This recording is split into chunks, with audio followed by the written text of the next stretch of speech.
Prvi zvanični skup BMW fan kluba održan je juče u našem gradu. Učešće su pored Leskovca uzeli vozači iz Pirota, Vranja, Niša, Beograda, Kruševca, Novog Sada i Bujanovca, pa čak i iz zemalja našeg okruženja. Program manifestacije otpočeo je izložbenim delom u kom su učesnici ponosno prikazivali svoja vozila. Po završenom izboru za najlepši automobil organizator je formirao dugačku kolonu učesnika koju je činilo 177 vozila.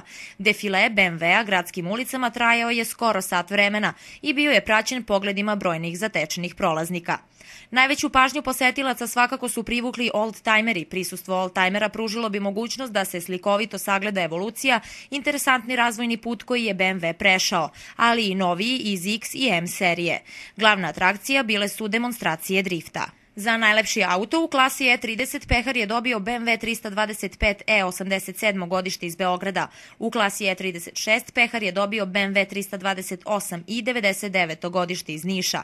U klasi E46 pehar je dobio BMW 320C 2004 godište iz Niša. Za najlepši auto u klasi E39 pehar je dobio BMW 530D 2003 godište iz Pirota.